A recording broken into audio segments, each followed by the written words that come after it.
Hello friends! Before we start, make sure to like and subscribe to the channel and leave a comment with where you're from and what time you're watching. That way, YouTube will keep showing you stories just like this one. Now let's begin.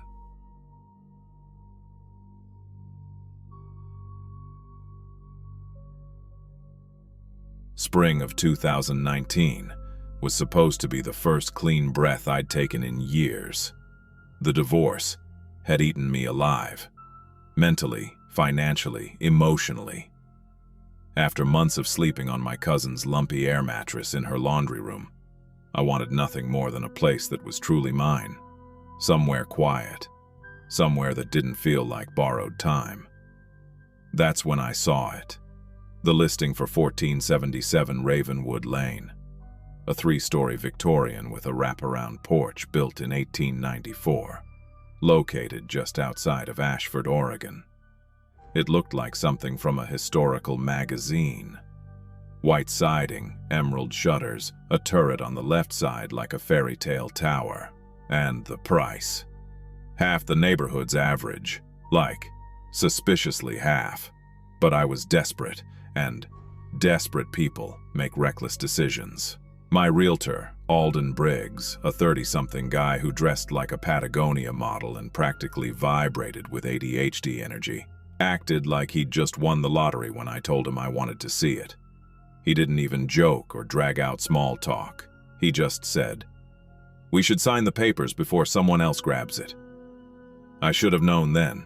I should have known something was wrong. But I ignored the pit in my stomach and signed. And the house became mine. Moving day was cold and bright. Cherry blossoms drifted across the lawn like pink snow. 2 local college kids helped me unload my U-Haul. They joked, laughed, ate all my granola bars, and by noon, everything I owned was piled inside. That's when I saw her. A woman, maybe mid-60s, silver hair in a loose braid, standing at the base of my driveway, holding her phone up toward the house. Not like a neighbor taking pictures of someone new. No. She was recording, zooming, focusing, backing up, changing angles. And the look on her face. It wasn't curiosity. It was grief. I stepped outside and called, "Ma'am, can I help you?" She startled like I'd fired a gun and hurried toward a dusty Volvo parked across the street. Before she got in, she said under her breath, so quietly I wasn't sure I heard correctly, "You shouldn't be here." Then she drove off. For the first 2 weeks, I tried to pretend everything was normal. I learned the light switches, which stairs groaned, which windows screamed when I tried to open them. But little things were off. Every morning, I'd find fresh wildflowers on my porch steps. Not store-bought bouquets, actual hand-picked wildflowers. Dandelions, wood sorrel, baby blue eyes, some tied with twine, others just placed gently on the wood. No note, no explanation. I asked a few neighbors about it. Most said they hadn't noticed anything. One older man just muttered, "People still go up there? Strange." I didn't like that answer, but I let it go, until the crowd started. The first group came on a Saturday morning. 3 people, maybe in their 20s, stood across the street pointing at my bedroom windows, talking excitedly while holding lattes. One girl even posed for a selfie with the house behind her. The next day, there were more. By the following weekend, over a dozen strangers gathered around the sidewalk. Some held candles, some held notebooks like they were reporters. A man recorded a TikTok narrating into his mic, "Welcome to Ravenwood Lane, the site of the Ashford disappearance." I opened the door and yelled, "Why are you here?"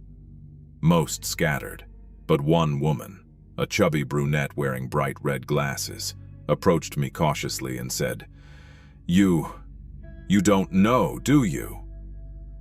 Her voice trembled with something between pity and fear. I swallowed hard. "Know what?" She lifted her phone and showed me a web page, a true crime podcast blog, and my house, my porch, was the header image. police tape wrapped around the banisters, detectives swarming the yard. A black body bag on the walkway. The headline read, "10 years since the Rowan family mystery. What really happened to little Mara Rowan?" My stomach dropped so violently I thought I might vomit. That night I sat on the living room floor, laptop open, reading every article I could find. The Rowan family had lived in this house until June 2009. Colby Rowan, father Ressa Rowan, mother 12-year-old son Jace, 9-year-old daughter Mara. The story was horrifying.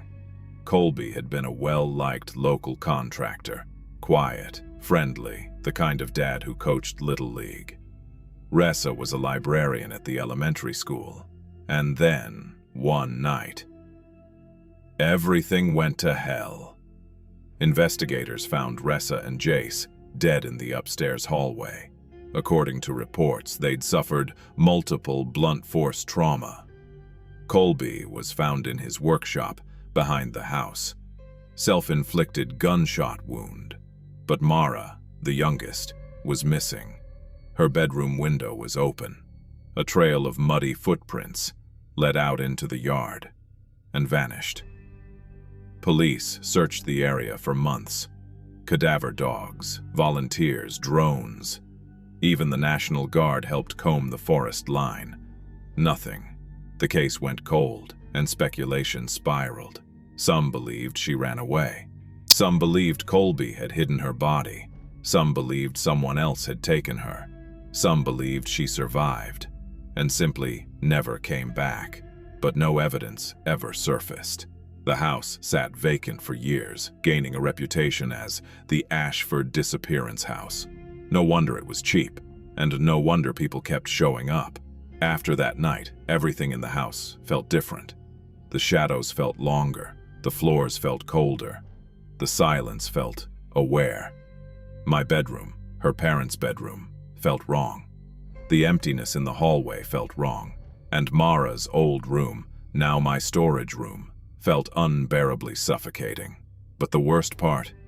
Every night around 2:15 a.m., I'd wake up to a faint sound. It wasn't footsteps, it wasn't voices, it wasn't breathing. It was scratching, soft, steady, rhythmic, coming from inside the walls. I told myself the house was just settling. Old wood shifts, pipes expand, animals get inside. But scratching, always at the same time, always near the floorboards. No, something was wrong. A week later, my water heater started making a strange gurgling noise, so I called a local repairman named Terrence Shaw. Big guy, tattoos, looked like a biker but smiled like a kindergarten teacher. He arrived at 9 a.m. At 9:12 a.m., I heard him swear loudly. At 9:14 a.m., he called for me. And at 9:15 a.m., he said the sentence that changed everything. "Ma'am, did you know there's a hollow space behind your water heater?" I blinked. "A what?" He pointed with his flashlight. Behind the old heater, partially hidden by pipes, was a square of drywall that didn't match the rest. Sloppy paint job, uneven edges, and a seam that shouldn't have been there. "I'm not going in," Terrence said firmly. "Not my job, but someone patched that wall recently, like within the last decade." Before I could respond, he packed his tools and said, "I'll send your invoice, and good luck." Good luck? What the hell kind of plumber says good luck? I waited 3 hours before opening it. 3 hours pacing, 3 hours debating, 3 hours trying to convince myself I was overreacting. But in the end, I had to know. I pushed the water heater aside just enough to squeeze behind it, grabbed a hammer, and hit the drywall panel square in the center. The panel fell inward with one swing.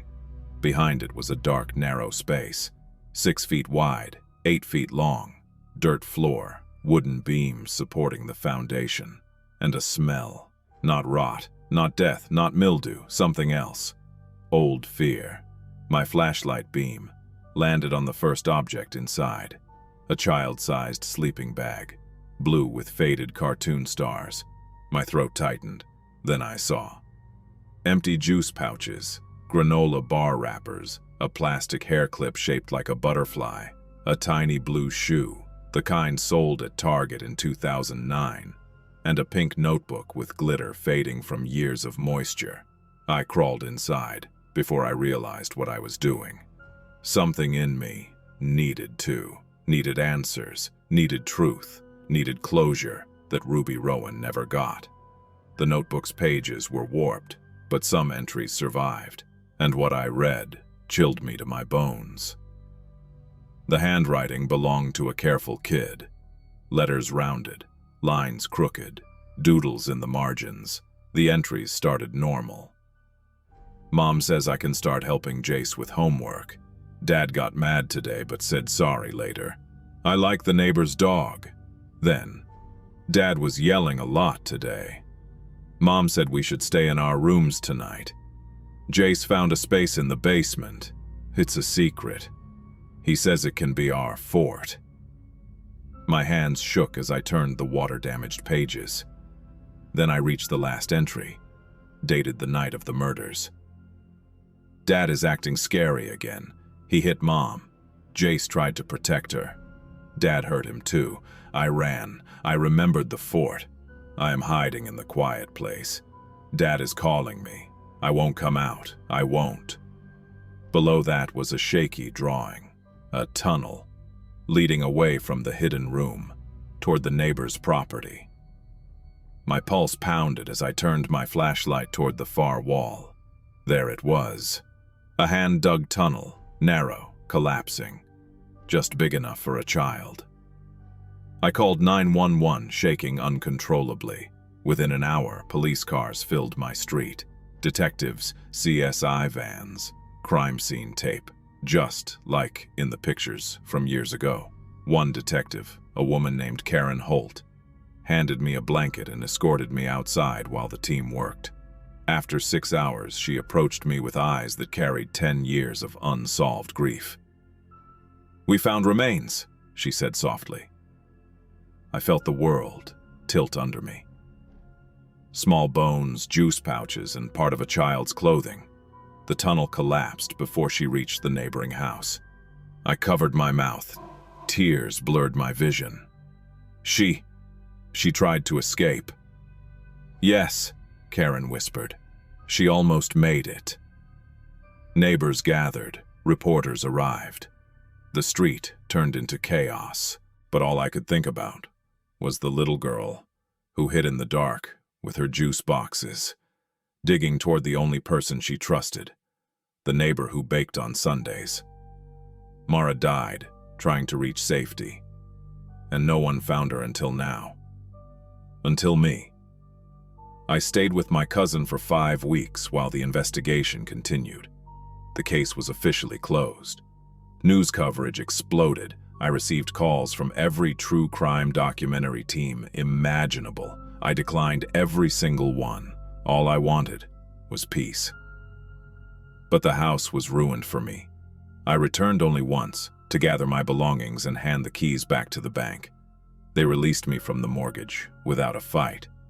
When I walked into the basement one final time, the hidden room was filled with forensic lights and markers, but I kneeled beside the entrance anyway, and placed a small porcelain butterfly clip on the floor.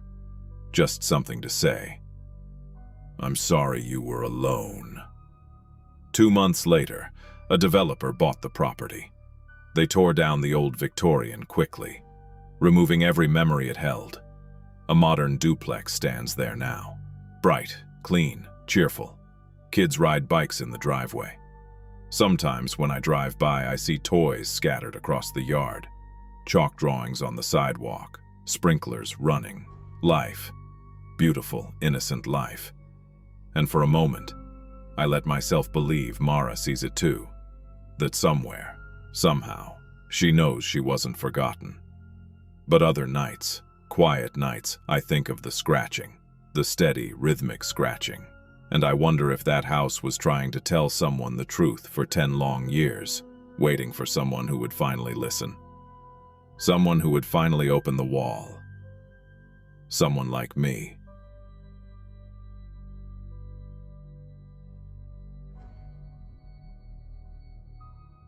My realtor barely looked at me when he slid the keys across the hood of my car. His eyes kept flicking down to his wristwatch like he was waiting for something, or someone, to appear behind him. "Congratulations, Mr. Holt," he said, voice tight, breath white in the cold October air. "Most people don't get opportunities like this." He said opportunities the way someone says accidents. I'd been laid off from an architectural firm in Chicago 6 months earlier. Divorce finalized 3 weeks after that. 43 years old, no savings left, and somehow the only house I could afford was a foreclosure in a forgotten corner of northern Michigan. A 1911 Victorian on Ashwood Lane. Empty for 3 years. Listed at a price so low it practically screamed run. But I didn't run. I couldn't. I needed somewhere to rebuild. The realtor, his name was Damon Purcell, according to the paperwork, handed me a folded document and stepped back like he didn't want to stand too close. "You should be out before sunset," he muttered. Before I could ask why, he was already walking toward his truck. Not walking, really, hurrying, shoulders stiff, chin tucked, like the house behind me made him feel watched. The driveway was cracked enough to swallow a tire. Leaves piled against the porch railings. The house loomed. Tall, narrow windows, a turret on the left, gables that curved like they were bending inward. Inside, the air tasted like dust mixed with cold iron. The previous owners had left everything behind. Dishes still in the sink, jackets hanging by the door, sheets on the bed. Like they walked out mid-sentence and never came back. I started with the upstairs master bedroom. The moment I flipped the light switch and nothing happened, my stomach dropped. I'd brought battery work lights, though, and clicked one on. The wallpaper looked like something from a drug-induced hallucination. Swirls of mustard yellow and sickly green. The kind of pattern that made your eyes lose focus. I aimed my scraper at a loose corner. The entire sheet peeled off like dead skin. Under it, a layer of peach roses. Under that, burgundy diamonds. Under that, vertical teal stripes. Who wallpapers over wallpaper 7 times? By the 5th layer, my arms were shaking. By the 7th, the floor looked like a paper landfill. And then, my scraper stopped. The wall wasn't plaster. The wall was brown. Not paint brown, but rotted, stained, dried, fluid brown. I leaned in with the work light. That's when I saw the shapes. Handprints, hundreds of them. Layered, overlapping, pressed into the wall so hard the edges had ridges. Some were adult, some were small, child-sized. My breath shortened. I touched one with my fingertip. The surface was flaky, like something that had once been wet. The smell hit me a second later. Metal, rot, sweetness, wrong, no way, no possible way. I told myself it had to be old paint, some bizarre mural from the 70s, but deep down I knew better. I ran a fingernail across the surface. Brown flakes lifted, and there, embedded inside the print, was a small curved white shard. I stared at it. It was a fingernail, human, torn clean off. My spine locked straight. The handprints weren't random. They formed a trail, a twisted path across the wall that spiraled upward toward the corner where the ceiling met the crown molding. Some prints dragged downward, long streaks gouging the wall. Others pressed in, like whoever made them had been pushing, climbing, reaching for something impossible. I followed the trail with my phone, recording everything because who the hell would believe me without proof? At the far edge near the floor, the wall looked swollen, almost bulging. When I pried off the baseboard, a thin stream of dark flakes spilled onto the floor. The blood, because by then I had accepted it was blood, had soaked into the insulation. It was crystallized, like sugar, like someone had tried to preserve it. When I leaned forward, the floor beneath my knees felt wrong, hollow. I knocked on the board. Thup, thup, hollow. No Victorian house had a hollow subfloor there. None. I scraped at a seam.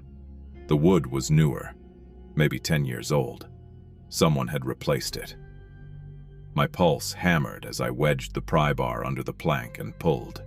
The board lifted with a moan. The smell punched me in the face. Rot mixed with formaldehyde and cold earth. I gagged. Inside the shallow cavity lay items arranged with surgical precision. Small bones, not animal, not shaped right. Human? Maybe. But too many small ones. Too many fragile ones. Bundles of hair, each tied with a ribbon, red, yellow, blue, green. Different textures, different ages, different people. Each bundle labeled with a tiny paper tag. Dates, initials, almost unreadable handwriting, but consistent across decades. My hands shook as I reached further. There was something else. A rubber band snapped when I touched it, spilling Polaroid photographs across the cavity. At least 30. My throat tightened. Every photo showed someone sleeping. Different decades, judging by the clothing and color tone. Always the same angle. Taken from the foot of the bed. Always the same room. I recognized the crooked turret window from where I stood. Some subjects were adults, some children, some elderly, all unaware.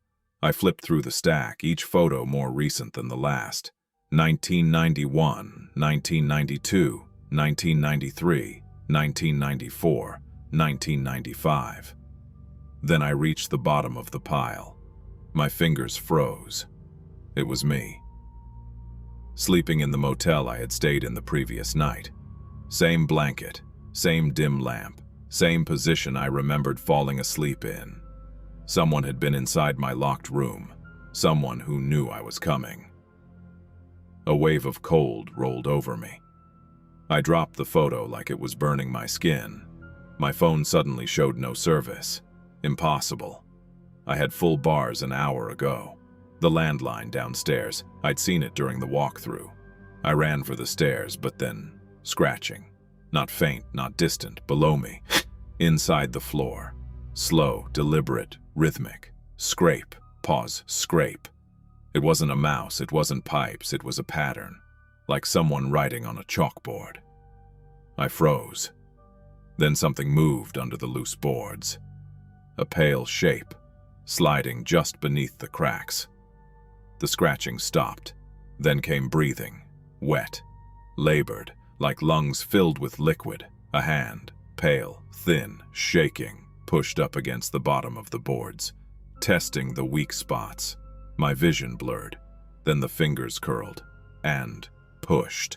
I ran, down the hall, down the stairs 2 at a time.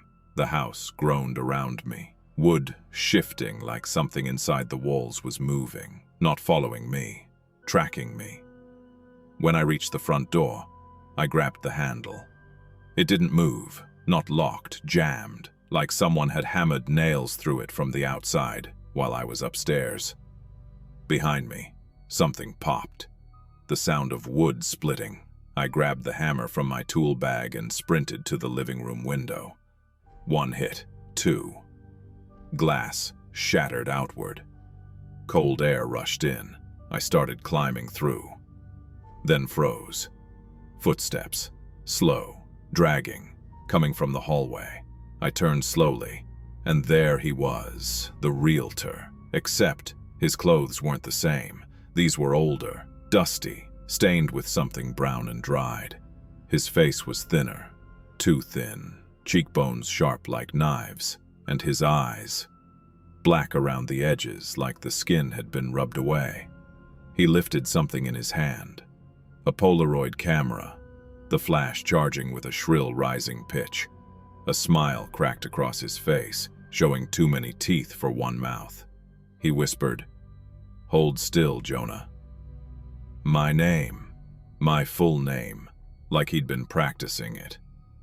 I dove out the window as the flash fired. White light swallowed the room. I landed on the porch roof, rolled, fell 8 feet onto the dead grass. Pain shot through my ribs, but adrenaline kept me going. I sprinted to my car. Behind me, that wet breathing grew louder. But when I looked back, he had stopped at the property line, like there was a boundary he couldn't cross. He just watched me fumble my keys, watched me peel out of the driveway, watched me disappear down the cracked asphalt road. And he smiled. I drove straight to the state police post 40 minutes south. I reported everything, showed them photos, showed them the fingernail, showed them the cuts from the broken glass. 2 officers went with me. But when we arrived, the house was normal, wallpaper intact, floor solid, no hidden compartment, no bones, no hair, no Polaroids, no smell, like someone had erased it all. The officers exchanged a look that said we've seen this kind of panic before. When I insisted the realtor had given me keys, they checked the listing office. No one named Damon Purcell had ever worked there. The business card I'd taken from him, now blank, just white paper. I moved out of Michigan the next day, 2 states away, a new apartment, 3rd floor, locks on every door, cameras pointing at every window. For a month, nothing happened. Then one morning, I woke up groggy, heavy-headed, like I'd been drugged. Something was on my nightstand. A Polaroid of me, sleeping, taken from the foot of my bed. Date: yesterday. My blood froze. I flipped it over. On the back, written in the same cramped handwriting I'd seen on the tags in the floor, vacancy filled.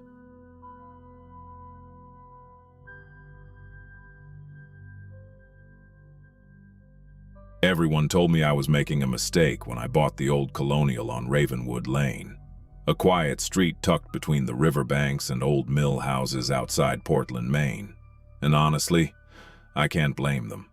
I bought it sight unseen, in the middle of February 2023, off an estate liquidation website that most people use to buy antique lamps and vintage cookware.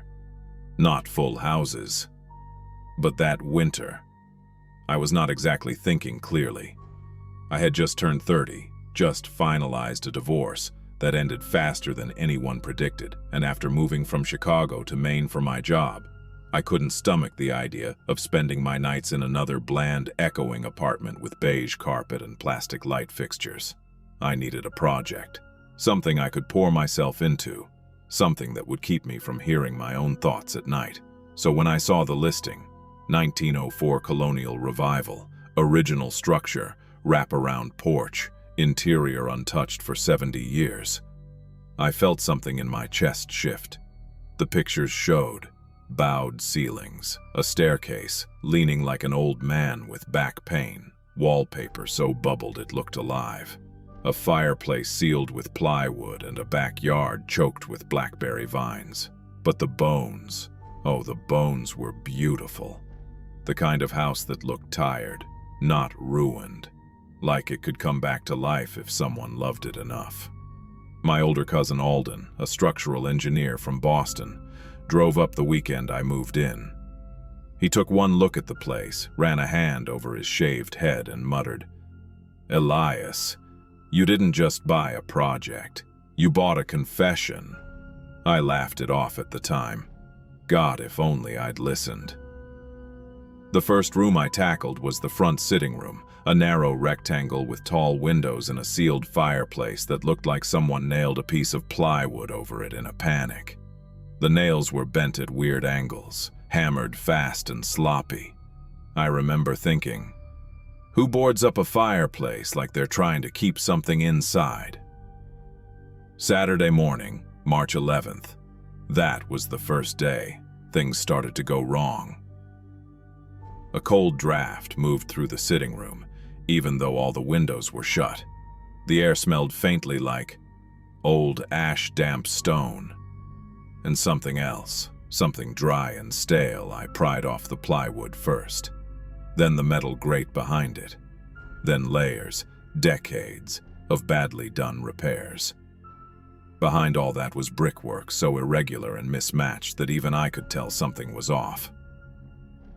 Alden walked in as I was hammering. He stared at the patched-up bricks and said, "Someone didn't want this opened, Eli." Or they didn't want something escaping, I joked. He didn't laugh. It took me nearly 5 hours to chisel through the layers. My arms shook. My shirt clung to my back. Dust filled my hair until it turned gray. Chunks of mortar rained down my sleeves. But when the last brick cracked loose, a hollow space opened up behind it. Not a chimney, not a normal flue, a cavity, a hidden compartment deliberately built inside the old chimney column. I shined my work light inside. The first thing I saw were scratches, hundreds, thousands, layered like overlapping storms. My stomach tightened. My fingers went numb, because these weren't made by tools. They were made by hands, small ones. My brain tried to reason it away. Animals, historic soot cleaning, wind erosion, anything but what I knew deep down those marks truly were. But the truth became impossible to deny as soon as I reached up into the cavity. My hand brushed something soft. I pulled it out.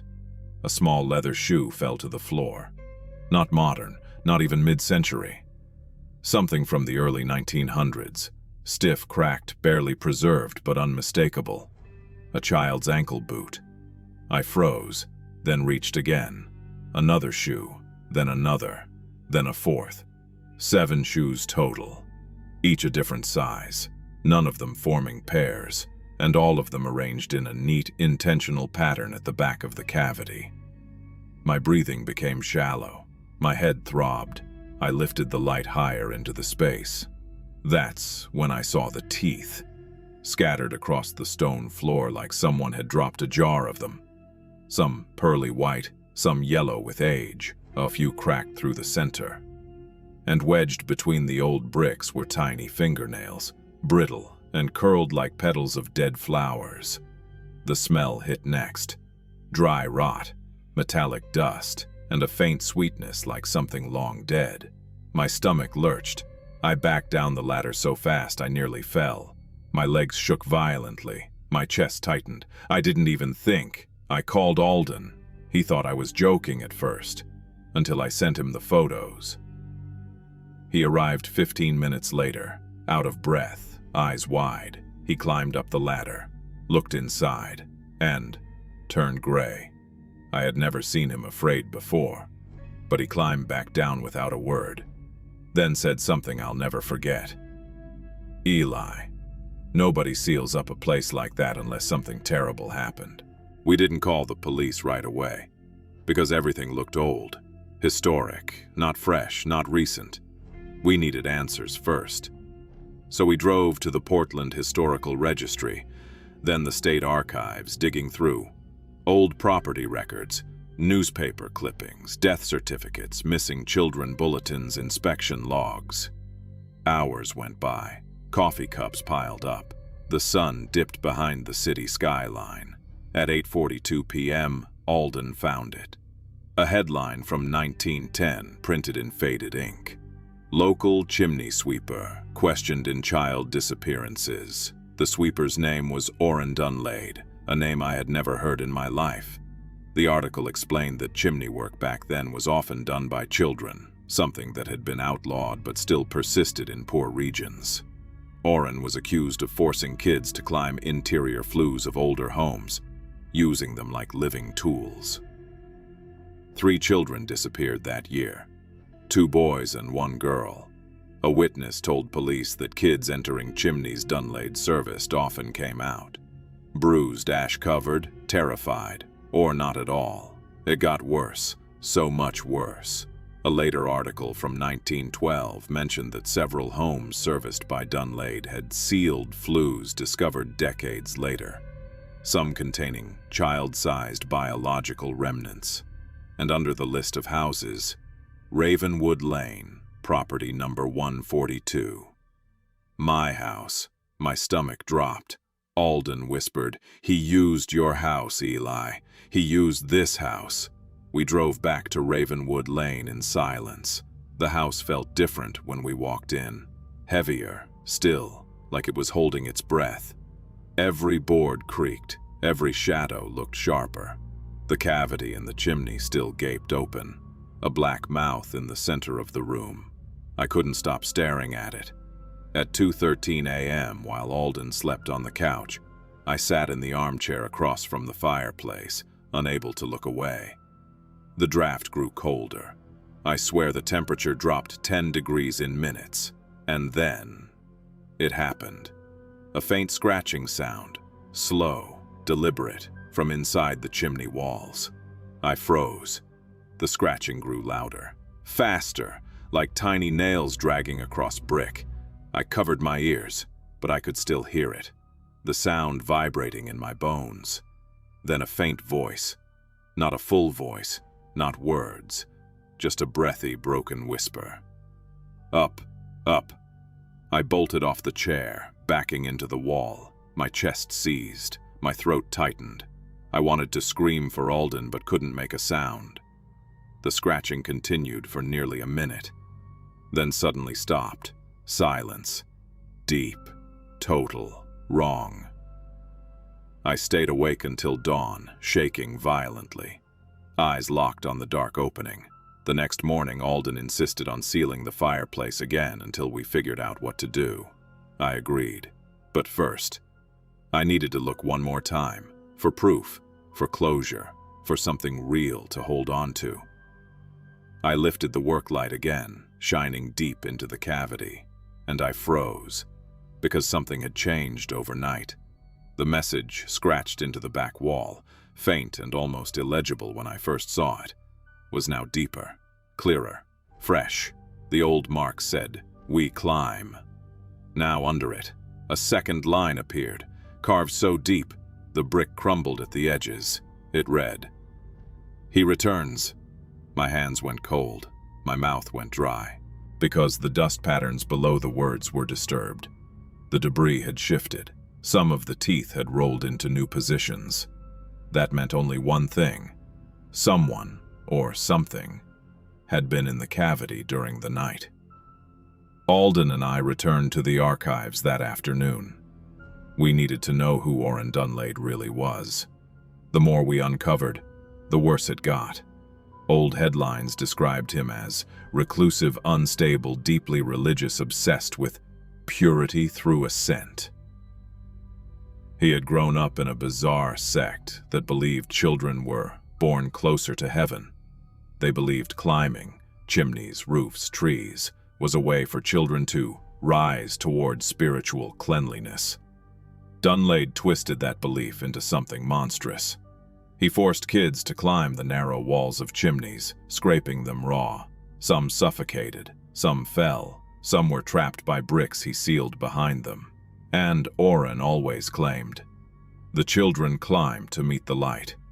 When Dunlade was finally arrested, he was charged with manslaughter, but released due to lack of physical evidence, because the evidence was hidden in old flues, untouched for decades.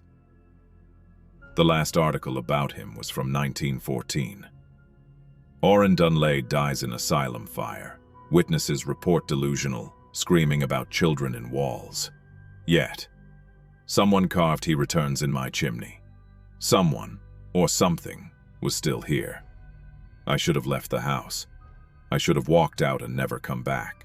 But I needed closure. Needed to understand. Needed to make sure nothing, and no one, was trapped inside that chimney. So at 11:04 p.m. I stood in front of the cavity again. Alden begged me not to. He stood in the doorway, flashlight trembling in his hand.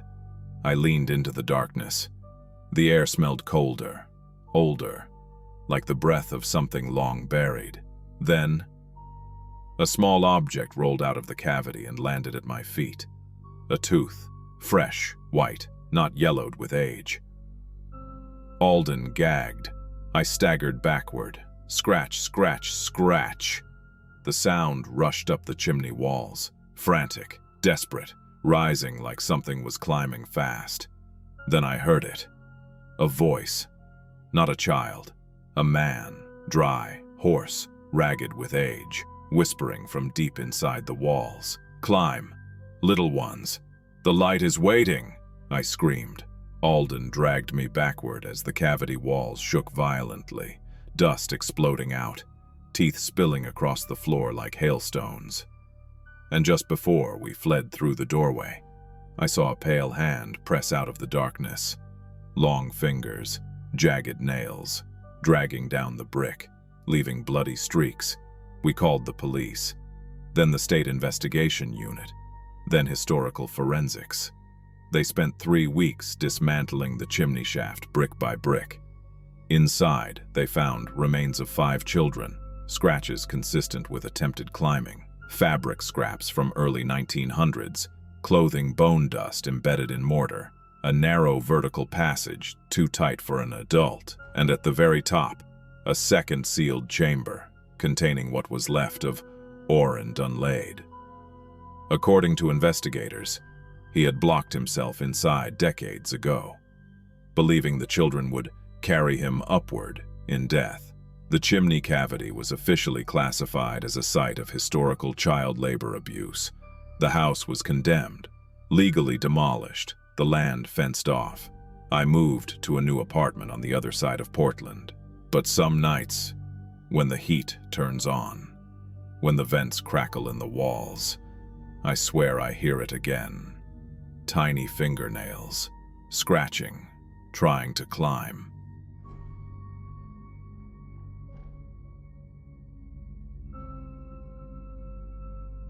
I closed on my first house in November 2023, during one of those brittle, cold Midwestern weeks where the sun barely rises before slipping away again. After 13 years of grinding through sales jobs, promotions, and endless travel, I finally had the title I wanted, Regional Operations Director, and with it, the paycheck that made home ownership possible. The place I bought was a modest single-story home at the very end of Willow Pine Circle, a quiet cul-de-sac wrapped with old oaks and aging picket fences. 3 bedrooms, a long driveway, a backyard that backed into a shallow ravine. It wasn't fancy, but it felt like a clean start. A place where I could be alone, finally, without roommates, neighbors stomping overhead, or the constant drone of city traffic. My realtor, a talkative woman named Renee Collings, told me the house had been on the market for 11 months. "People overlook it because it backs into a ravine," she said. "Families want fenced yards, not drop-offs." I should have questioned it more. Instead, I smiled at the price and told her to write the offer. The day I moved in, the air smelled like wet leaves and chimney smoke. I remember standing in the driveway holding a cardboard box of kitchen stuff, taking in the neighborhood for the first time. White mailboxes, cul-de-sac basketball hoop, the sound of a distant leaf blower echoing between the houses. It reminded me of the kind of suburb I always wished I'd grown up in. Then I met the neighbors. The first evening, as I fought with a rusted lawnmower that refused to start, a man approached from next door. Elias Ravenwood. Tall, tan, perfectly combed, silver-streaked hair, wearing a navy half-zip and fitted jeans. He looked like the cover model for a men's lifestyle magazine. Behind him walked his teenage son, Calder, lanky and expressionless, and his daughter, Mira, maybe 11, clutching a sketchbook to her chest. "Need a hand?" Elias asked, already crouching beside the mower. He didn't wait for my answer. Within seconds, the engine sputtered alive. That night his wife, Rowena, brought over a homemade bread loaf that smelled so good I could have eaten it whole. She had soft black hair, a slow, warm smile, and eyes that watched you just a little too long before blinking. They invited me to their church group, their weekend gatherings, even their winter welcome dinner, whatever that meant. In the moment, they seemed like the kind of neighbors I'd always hoped for. Helpful, open, maybe a little overly polished, but harmless. That first week I slept better than I had in years, until the 9th night. It was 2:54 a.m. when I woke up. No reason, just a jolt from sleep like someone had whispered my name. I padded toward the bathroom, the hardwood cool beneath my feet. As I passed my bedroom window, Something in my peripheral vision made me stop. I turned my head. My breath left my body so fast I felt dizzy. Standing in my backyard, right where my grass met theirs, stood all four Ravenwoods: Elias, Rowena, Calder, little Mira. They were in a perfect line, barefoot, wearing thin pajamas despite the frost, arms straight at their sides, faces lifted toward my bedroom window. All four of them staring directly at me. I froze. The glass between us suddenly felt thinner than air. Their faces were blank, emotionless, eyes dark and unblinking. Their chests barely moved. No shifting weight, no fidgeting, no shivers. Just stillness. I don't know how long I stared back, but it was long enough to feel the cold sweat slide down my spine. When I finally reached for my phone with trembling fingers, I kept the screen dimmed and started recording. The timestamp read 2:57 a.m. They didn't blink once during the entire recording. Then, at exactly 3:11 a.m., all four of them turned at the same time, like a choreographed movement, and walked back to their yard. Single file, silent, no talking, no hesitation. They moved like they'd practiced this. When the back door closed behind them, the night became painfully still again. I barely slept. I kept replaying the footage, pausing, zooming in, looking for evidence that I'd misunderstood what I saw. But the Ravenwoods were there, in my yard, staring at me without blinking. The next morning, Elias knocked on my door, smiling warmly, asking if I needed help unloading more boxes. He looked perfectly normal. I wanted to confront him right there on the doorstep, shove the phone in his face and demand answers, but my voice came out small and strained. "Did anything weird happen last night?" He blinked slowly, confused. "We turned in early. Long day. Why?" Rowena stepped beside him, holding a tray of muffins, smiling with soft eyes. "You look tired," she said. "Are you settling in okay?" They acted like nothing happened, and a small part of me wondered if maybe I had dreamed it. Until the next night. The following night, I set up my laptop, facing the backyard window, and hit record before going to bed. I kept waking up every 20 minutes, checking the time, checking the window, checking the camera feed. Then at 2:54 a.m. on the dot, they appeared. Same formation, same blank expressions, same stillness, same impossible lack of blinking. This time the frost on the grass made their feet visibly red and numb, but they didn't react to the cold at all. I didn't move from my bed.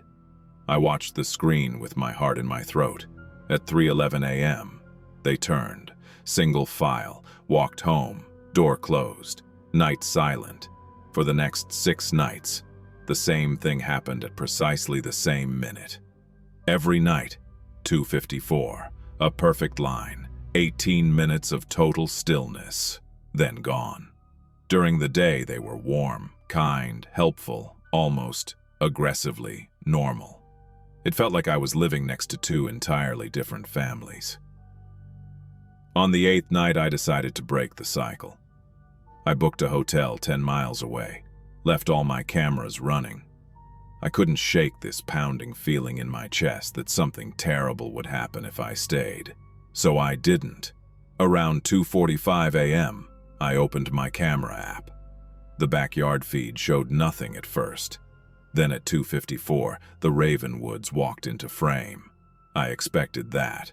What I didn't expect, the thing that made my stomach turn to stone, was what the indoor bedroom camera captured.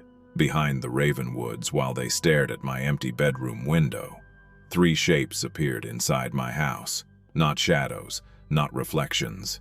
Human-shaped figures, pale, almost translucent, flickering like heat waves.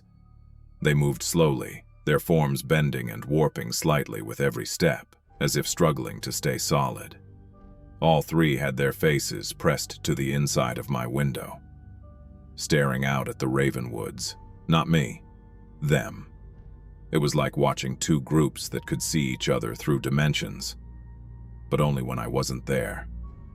I rewound the footage over and over, zooming, adjusting brightness. One of the figures, a tall man, slid its hand across the glass, leaving faint frost trails even though the window was warm from my heating system. Another figure crouched near the floor, rocking back and forth in a familiar motion. The exact motion I made every night walking to the bathroom, stepping in the same pattern without even realizing it. These things, they weren't ghosts, they were echoes, recordings, memories trapped between walls. The next day, I drove to the county records building, trying to swallow the panic rising in my throat. The clerk, an elderly woman with soft white hair, found the historical records for my address. At first, she seemed disinterested, but when she flipped a page, her face tightened. "Strange house you bought," she whispered. 3 previous owners. 3 sudden deaths in the master bedroom. Not violent deaths, not murders, just death. Exactly between 2 and 3 a.m. every time. Marcus Lowell, 1989, died at 41. Dana Reeve, 2005, died at 39. Graham Toller, 2016, died at 46, healthy adults. No known medical problems, no signs of distress. All found with the same expression. Eyes half open, lips parted like they were speaking, when their voices stopped forever. The clerk lowered her voice. "Locals call it the Echo House. People avoid even walking their dogs near it."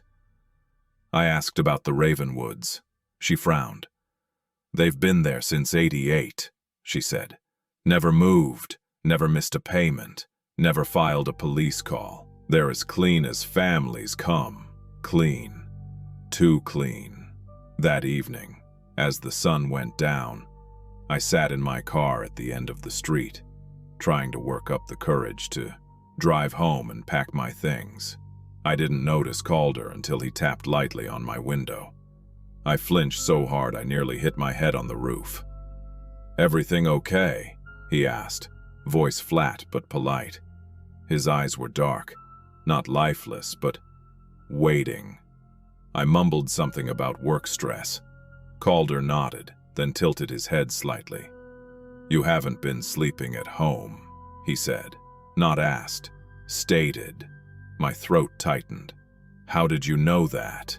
He smiled then, small, tight, knowing. "We watch over the neighborhood. Have for decades. Everyone has a role here. Everyone gets what's earned." Earned. The way he said that word made my skin crawl. Then he added something that still sits in my chest like a stone. "You should go back tonight. They don't like when you're not where you're supposed to be." He jogged off, didn't even look winded. I didn't go home. I booked a different hotel, farther away. At 2:54, the app alerted motion. The Ravenwoods appeared, but something was wrong. The indoor figures, the echoes, were agitated, moving quickly, slamming against the walls, dragging their hands over the floorboards. One pressed its face against the doorframe, my doorframe, leaving wet streaks that evaporated moments later. Another paced in frantic circles at the foot of the bed, and then one figure looked at the camera. Not at the window, not at the Ravenwoods, at the camera, directly into the lens. Its mouth moved, soundlessly. When I replayed it in slow motion, I could read the shape of the word, "Run." At 3:11, the Ravenwoods turned and left. The figures collapsed to the floor simultaneously, then flickered out like candle flames. I went back the next afternoon, only long enough to grab my essentials. Documents, clothes, laptop. I left furniture, kitchenware, even my grandfather's antique desk. I didn't care. I locked the door, but never looked back. I stopped paying the mortgage. Let the bank reclaim the property. I just wanted to survive. The house returned to the market 6 months later. A young couple from Nevada bought it. I check their names on social media sometimes to see if they're still alive. So far they are. But whenever I wake unexpectedly at 2:54 a.m., no matter where I'm living, I find myself staring at the window, waiting to see silhouettes lined up in perfect stillness, waiting to see if the Ravenwoods are watching someone new now, or if they're still watching me. Because some nights, I swear I see movement in the hallway outside my bedroom, a flicker of pale light, a shadow pacing the same path I used to walk, and sometimes I hear faint tapping on the wall, like someone following the line of my footsteps, echoing them, repeating them, over and over, until the moment their echo becomes real.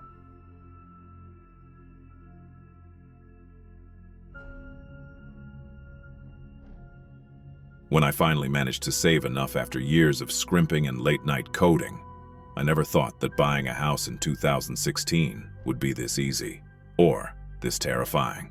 The listing appeared on a quiet Sunday afternoon, buried among a dozen cookie-cutter estates in Riverbend Heights. A modest 3-bedroom colonial at 1216 Hawthorne Way, priced suspiciously low, with original oak floors and crown molding that had yellowed with age. The previous owner, Mrs. Margaret Cranston, had passed away at 92, leaving no living relatives to claim her possessions. The estate company wanted to liquidate fast.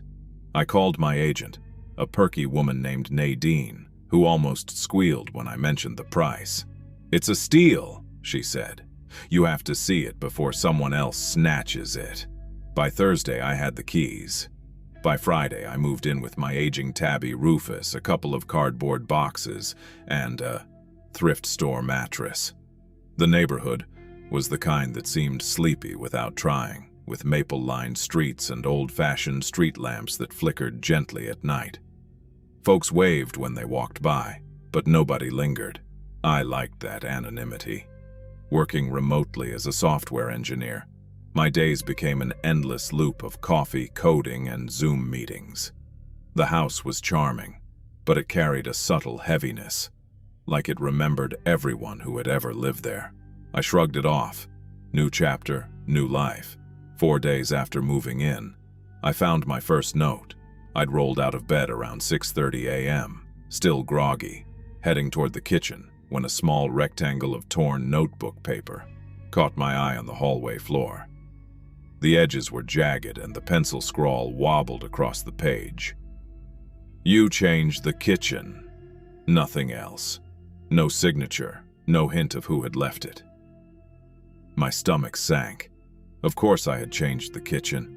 The avocado green cabinets were hideous, and I'd spent 3 days sanding, priming, and painting them stark white. I told myself it was probably a sentimental neighbor, maybe someone who had loved Mrs. Cranston's home. But my mind didn't settle. The locks seemed tight, the doors sturdy. Still, that little flip of unease lingered in my chest. 3 nights later, a second note appeared. This time it was tucked under the living room windowsill. "I don't like your furniture." My heart raced. The only way someone could have known about my furniture was if they had been looking through the window. I immediately inspected every window, drew the curtains, and started imagining shadowy figures lurking in the yard peeking at me. My new sectional couch, a muted gray I'd bought online, now felt like a provocation. I hired a locksmith who grumbled about the house's original locks being 40 years old and easily compromised. That made me feel slightly better, but also more anxious. If someone had gotten in before, they could again. After that, I noticed other things. The way Rufus would hiss at empty corners of the living room, the faint creaks of floorboards in the hall at night, the occasional smell of dust mixed with something faintly metallic that vanished if I traced it. Then came the third note. I awoke one morning to find it on the edge of my bed. "You sleep on the wrong side." I froze. Wrong side. The very idea that someone had been in my room while I slept made my blood run cold. I called the police. Officer Hayes came out, Young, polite, yet clearly skeptical. He walked through the house, checked the locks, and left me with a generic case number and the advice to install cameras. I did. Within 2 days, 4 high-end cameras with night vision, motion sensors, and cloud storage were in place. One covered the front entrance, one the backyard, one the living room and hall, and one in the bedroom. For 2 nights, nothing happened. Just Rufus curling up, shadows from passing cars, me pacing in pajamas. But on the 3rd night at exactly 3:12 a.m., the 4th note appeared on the bedroom floor. "The cameras won't help." I stared at it in disbelief. I opened the app on my phone. Hours of footage. Nothing unusual. No one entered. No gaps, no triggers, nothing. It was impossible. Whoever or whatever was leaving these notes was somehow inside my house without setting off any of the cameras. I called my older brother Jace, who lived 2 hours away. He laughed it off at first, until I sent him photos of all 3 notes. "I'll drive up this weekend," he promised, but I couldn't wait. That afternoon, I started a full sweep of the house, every closet, every cabinet, behind every appliance. The basement loomed at the end of the hall, its door chipped and paint peeling. I hadn't ventured much down there. It smelled of damp concrete, old boxes, and that strange metallic scent again. Rufus refused to follow me. His back arched, tail puffed. I ignored him and pulled the door open. The basement was larger than I remembered. Dust motes floated in the beam of my flashlight. Boxes labeled Holidays 1998, Clothing 1976, Books 1985. But in the far corner, something caught my eye. A seam in the concrete wall, almost invisible, like a secret panel. I pressed on it. It swung open to reveal a narrow wooden staircase, descending into darkness. The smell was overwhelming. Sweat, mildew, something rotting. My legs trembled, but I forced myself down, phone flashlight in hand. At the bottom was a small, low-ceilinged room, maybe 15 by 20 feet. The floor was concrete. Against the far wall was a thin mattress with blankets, a small camping lantern, empty water bottles, and discarded food wrappers. Someone had been living here. Someone had made this space home. On the walls, dozens of photographs were taped up. Me moving boxes, painting cabinets, sitting at my desk coding, sleeping on the mattress. Someone had been watching me for weeks, months even. My pulse hammered. A small desk in the corner held a worn leather journal. I hesitated. My hand reached for it. Inside, the handwriting was identical to the notes. Page after page, entries, dating back to 2004, written by someone named William Cranston, Mrs. Cranston's son, supposedly dead in a car accident in 2006. The entries continued past 2006, past 2010, past 2015. The latest was from yesterday. "She doesn't know I never left." I dropped the journal. Panic surged. Rufus yowled from above. I bolted, scrambling up the stairs out of the basement, slamming the door behind me. Grabbing Rufus and my keys, I raced to my car and called 911. This time, the response was overwhelming. 3 squad cars, an ambulance on standby, a SWAT team. Officers cleared the house methodically. When they descended into the hidden basement, they returned 20 minutes later with a man in handcuffs. He was pale, thin, long greasy hair, unkempt beard down to his chest. William Cranston, alive. The police told me later he had faked his death after a psychotic break following a dispute with his mother. He had lived in the hidden sub-basement for over 10 years, emerging only at night, watching, following, documenting every movement in his home. The house sold within a month after that. I didn't care about the loss. I moved into a modern apartment, 4th floor, no basement. But sometimes when I wake at night, I feel the weight of eyes that once followed me, and I check every wall for seams. I always will. After the police removed William Cranston from the house, I stayed at a nearby motel for 3 nights. afraid to step back into that nightmare. Rufus hissed at the locked door, and I couldn't blame him. The house had become a memory I wanted to erase. But something about it lingered in my mind, like a shadow at the edge of perception.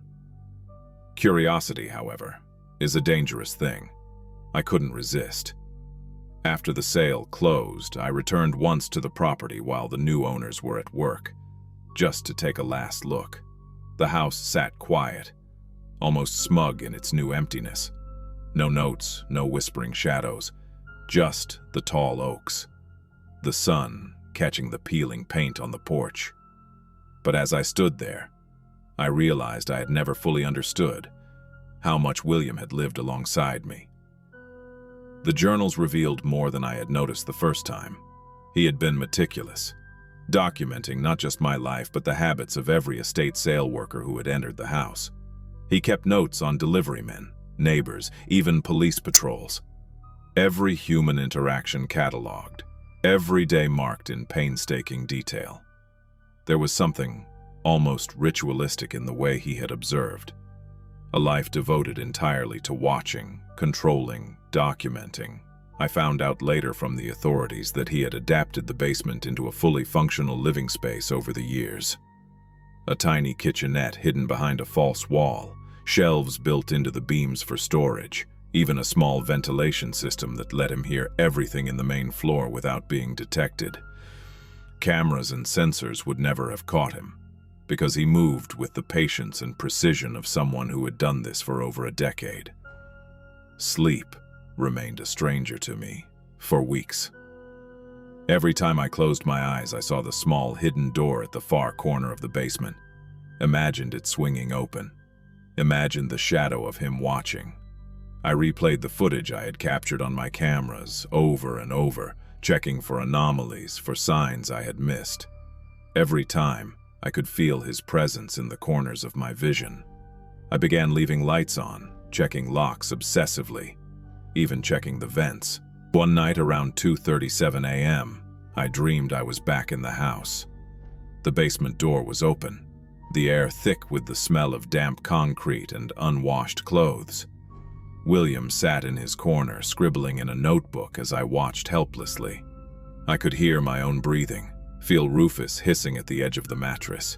And then he looked up. He smiled, that slow, practiced, and terrifying smile. "I've always been here," he said. My heart jolted awake.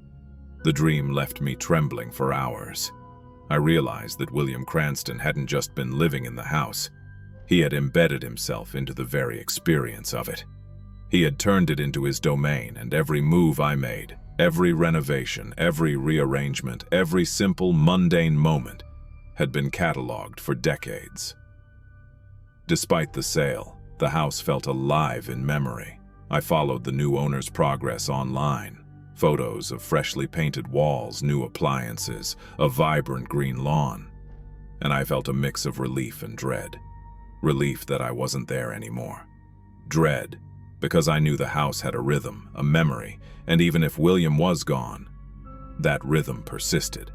I eventually moved into a modern apartment complex in the city. No basements, no hidden panels, security cameras that actually functioned, a fourth-floor view over a busy street. But paranoia doesn't simply vanish. At night, I would hear creaks in the hall or think I saw shadows flicker on the wall. I knew those sensations were residue, remnants of the psychological mark William had left on me. Months later, I received a letter in the mail. No return address, just a single line written in pencil. "He's still watching. We always watch." I recognized the handwriting immediately, but there was no one there. No one ever came. No one ever knocked. It was a ghost of his obsession, sent long after he was caught. The authorities confirmed it was nothing. They had cleared him from any further contact. But the note sat in my drawer for weeks, a silent testament to the fact that some places never forget. I eventually destroyed the note, shredded it, burned it in my fireplace. And yet, when I pass a quiet house or walk past a row of tall oaks at dusk, I feel the weight of observation, the invisible presence of someone or something that had lingered far longer than it should have. The Hawthorne Way house still exists. It still stands, white siding peeling at the corners, lights occasionally flickering in the evening, the rhythm of doors opening and closing perfectly, timed to an unseen schedule. And sometimes I swear if I look up at it from the street, I can imagine the small hidden basement door, just waiting for someone new to inhabit its shadows. I never go back to that neighborhood. I tell people it's my trauma talking, that it's just fear. But even now, when I close my eyes at night, I feel it. The sense that someone is watching, cataloging, waiting, and somewhere deep inside, I know the house doesn't care about owners or sales. It only cares about the rhythm, the memory, the control, and that rhythm will continue long after anyone leaves.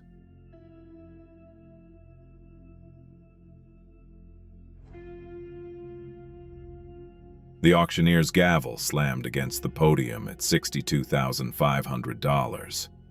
And just like that, I owned 4 overgrown acres of farmland outside Madison, Wisconsin, with a house I had only seen in blurry online photographs. My ex-wife would have called me insane, dropping that kind of money without seeing the place in person. She would have rolled her eyes and laughed, but after the divorce, after every street and corner in Madison had become a memory I wanted to burn, I didn't care what anyone thought. I needed space, mental and physical, somewhere I could destroy and rebuild on my terms. 3 weeks later, I met the real estate agent, a nervous young man named Derek, at the property. He handed me the keys with an apologetic smile. "You'll need to do a lot of clearing before it's livable," he said. I nodded, hardly paying attention. What struck me more was his hesitance, the subtle way his eyes kept darting toward the house. The previous owner, he explained, had passed in a nursing home years ago, and the property had sat abandoned since 2011. That Friday afternoon in early May, I pulled up with my German Shepherd mix Jax, riding shotgun. The house looked like something ripped from a horror movie set. Peeling white paint, sagging porch, grime-covered windows reflecting nothing but darkness. The yard was swallowed by waist-high weeds and tangled grass, completely erasing the boundary lines. Jax leapt from the truck instantly, vanishing into the jungle of overgrowth with his tail wagging high. I grabbed my toolbox, machete, and a pair of gloves and began hacking a path to the front door. Inside wasn't any better. Dust coated everything, thick enough to choke on. Hardwood floors were scarred and marred by decades of neglect. The kitchen appliances looked like relics from a bygone era. Yet the bones of the house felt solid. Light filtered in through the grimy windows, illuminating empty rooms that smelled of damp wood and decay. I set up an air mattress in the largest bedroom on the first floor, the one overlooking the backyard, and fell asleep, listening to Jax's deep, rhythmic breathing beside me. The real work started the next morning. I mapped out the property with a machete in hand, ready to clear the chaos. The backyard was a nightmare. A full acre of tangled weeds, volunteer trees, and a partially collapsed wooden shed near the back fence, almost invisible beneath the greenery. I decided to start there, figuring if I could conquer the outbuildings first, the rest would feel manageable. Jax followed every step, nose pressed to the ground, investigating every scent with obsessive intensity. Around noon, while pulling stubborn thistle near the shed, he started digging in a particular spot, a small patch of darker soil just east of the shed. It wasn't casual, it was deliberate, desperate. I called him off, but he returned whining low, pawing furiously. Curious, I knelt to examine the ground. The soil was strange, compacted differently than the surrounding dirt, as if it had been disturbed and left to settle decades ago. I pushed the shovel in, expecting roots or rocks. Instead, it sank too easily, hitting something solid but soft. wrapped in yellowed plastic. Garbage, maybe old lawn waste. My curiosity, as always, overrode caution.